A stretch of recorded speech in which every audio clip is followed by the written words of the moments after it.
اصل میں مجھے تو ایسا کوئی ڈریم نہیں آیا 20 جنوری یا جنوری کے حساب سے یا کسی بھی حساب سے کہ حوالے سے عذاب سے متعلق. یہ میرے خیال سے اویس نصیر ہیں ان کو آیا یا ان کے آس پاس جو ارد گرد لوگ ہیں ان کو آیا. تو مجھے تو ایسا کوئی ڈریم نہیں آیا. باقی واللہ علم. باقی اللہ کے عذاب سے یہ بھی اصل میں اللہ کی عذاب کی نا مختلف شکلیں ہی ہیں جو ہمارے ملک میں نا طرح طرح سے آ رہی ہیں. ایون 2005 میں اگر آپ کو پتہ ہوگا تو وہ ایک زلزلہ آیا تھا بہت شدید قسم کا, تو اس نے بہت تباہی مچائی تھی. تو اس خواب میں نے اللہ سے کہا کہ پاکستان بڑا غریب ملک ہے اور کمزور ملک ہے, تو اس ملک کے حال پہ رحم فرما. تو اللہ نے پھر بڑے یعنی سخت لہجے میں کہا کہ قاسم یہ میں نے ابھی ایک طرح سے وارننگ دی ہے اس قوم کو, اگر یہ نہ سدھری تو پھر میں ایک ایسا عذاب بھیجوں گا جس کا اثر ایک پاکستان کی ایک گلی تک جائے گا. تو اگر آپ دیکھیں تو عذاب کی مختلف شکلیں ہوتی ہیں. کبھی سیلاب آیا ہوتا ہے, کبھی مہنگائی کی صورت میں ہے, کبھی لوڈ شیڈنگ کی صورت میں, کبھی بجلی کے بل زیادہ ہو جاتے ہیں. تو یہ جتنی بھی ہیں یہ اللہ نے خود آسمان سے اتر کے نہیں سمجھانا شروع کر دینا کہ تم سدھر جاؤ. تو اللہ نے تو ظاہر سی بات ہے مختلف آزمائشوں سے تکلیفوں سے سمجھانا ہوتا ہے انسان کو.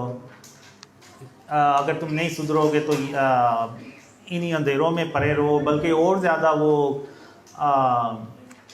آفتیں آتی رہتی ہیں.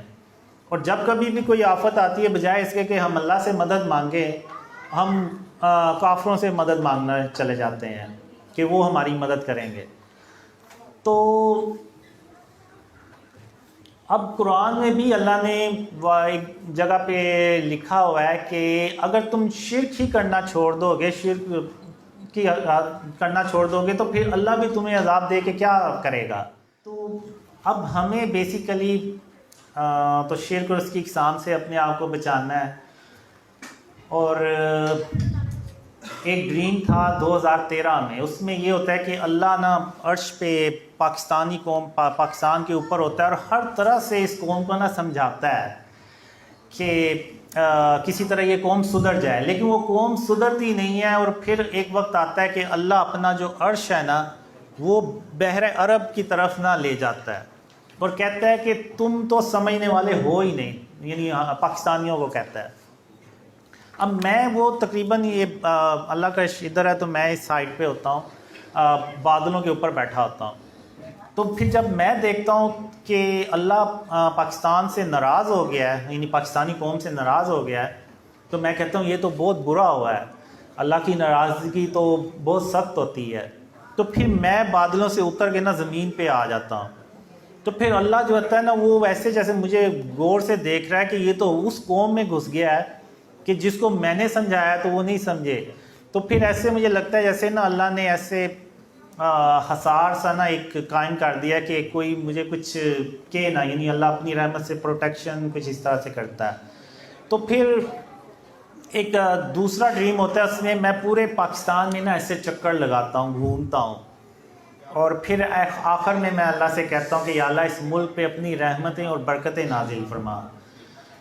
تو وہ پھر اللہ کی رحمتیں اور برکتیں زمین سے نکلنا شروع ہو جاتی ہیں.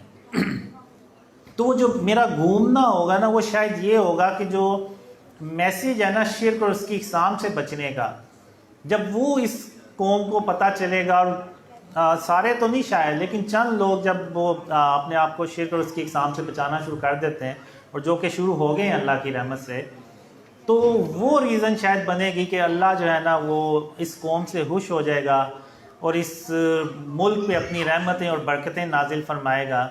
تو اویس نصیر بالکل یعنی ٹھیک کہہ رہے ہیں کہ ہمیں اپنے یعنی شرک اور اس کی اقسام سے اپنے آپ کو بچانا چاہیے. باقی وہ جو باتیں کرتے ہیں اس سے میرا کوئی نہ تعلق ہے نہ لنک ہے. میں نے تو بلکہ اپنے ویڈیو پہ بھی چینل پہ بھی ویڈیو چلائی ہوئی ہے کہ میرا اویس نصیر سے کوئی تعلق نہیں, وہ جو باتیں کرتے ہیں وہ خود سے کرتے ہیں. اب میں یہاں پہ ایک بات شروع میں کرنا بھول گیا تھا, وہ جب بڑی بڑی داڑھیوں والوں کا ذکر ہوا تو یہاں پہ اب اگر آپ دیکھیں اویس نصیر یہاں پہ لوگ ان سے ملے بھی ہیں. اب اویس نصیر جو ہے نا وہ ایسا بندہ نہیں ہے کہ وہ کسی کے کنٹرول میں آ جائے سوائے اللہ کے. تو اب ایسا نہیں ہو سکتا کہ یعنی اویس نصیر نے مجھے بہت کلوزلی دیکھا ہوا ہے, وہ ان کو پتہ ہے کہ میں کس طرح کا ہوں کس طرح کا نہیں ہوں. تو اگر اس کے باوجود یعنی اگر آپ دیکھیں تو ان کی ویڈیوز دیکھیں تو وہ ان کے ابو نے ان کو آنکھ بھی کر دیا جائیداد سے, اور میں نے تو یہاں تک سنا کہ انہوں نے اپنی وائف کو بھی ڈائیورس کر دیا ہے, جو کہ میں نے انہیں میسیج بھیجا تھا کہ آپ ایسا نہ کریں, یہ اچھا عمل نہیں ہے. تو امید ہے وہ اس پہ عمل کریں گے. اور اب اویس نصیر جو ہے نا وہ یعنی اگر اس کے دل میں کچھ اللہ نے ڈالا ہے نا تو وہ پھر اللہ نے ڈالا ہے, وہ کچھ اور نہیں ہو سکتا. یہ جو کہتے ہیں کہ پتہ نہیں یہودی لوبی آ گئی ہے کوئی, یا یہ کوئی ایک پیسوں کا چکر ہے کہ انہیں فنڈنگ ہوئی ہے یا کچھ اس طرح سے. اگر یہ فنڈنگ کا ذکر ہے تو وہ پھر زیادہ آفر کر دیں پیسوں کی تو وہ اویس نصیر میرے خلاف ویڈیو بنا دے گا. لیکن جو مجھے اللہ سے امید ہے, اویس نصیر شاید اپنی گردن تو کٹوا لیں گے لیکن وہ اللہ کی رحمت سے ساتھ نہیں چھوڑیں گے. تو یہ جو چیز ہے نا یہ پیسوں سے نہیں ہو سکتی, نہ یہ کوئی یہودی لوبی کی سازش ہو سکتی ہے. یہ صرف اور صرف اللہ رب العالمین کی تدبیر ہے اور اسی کی مدد ہے اور اسی کی رحمت ہے کہ اسی نے آپ لوگوں کے دلوں میں ڈالا. ورنہ یہ کیسے ہو سکتا ہے کہ بڑے بڑے عالم جو ہیں وہ ایک ایسے شخص کے اوپر ڈریمز پہ یقین کریں جس کی نہ داڑھی ہے نہ جو ہے کوئی نیک عمل ہے. تو یہ صرف اللہ کی رحمت اور اس کی مدد ہے. اب آپ یہ دیکھیں کہ میں نے اپنے آپ کو شرک اور اس کی اقسام سے بچانا شروع کیا تو اللہ نے میری کیسے مدد کرنا شروع کی. اگر ہم پوری امت پورا پاکستانی قوم شرک اور اس کی اقسام سے اپنے آپ کو بچانا شروع کر دیں تو اللہ یقین کریں ایسے ہی ہماری مدد کرے گا, اور ہم پھر ایسے ترقی کریں گے کہ جو کافر لوگ ہیں نا وہ بھی پریشان ہو جاتے ہیں, حیران ہو جاتے ہیں اور کہتے ہیں کہ یہ تو وہ قوم تھی, پر بڑی پست قوم تھی یہ, کہ یہ تو ہم سے بھیک مانگنے آتے تھے اور یہ آج پوری دنیا کو لیڈ کر رہے ہیں. تو اللہ سے کے عذاب سے بچنے کے لیے ہمیں شرک اور اس کی اقسام سے اپنے آپ کو بچانا پڑے گا, غرور اور تکبر سے بچانا پڑے گا, کینہ اور بغض سے حسد سے بچانا پڑے گا, اور اللہ کا شکر ادا کرنا پڑے گا. پھر ہی ہم جو ہے نا وہ اللہ کے عذاب سے بچ سکتے ہیں.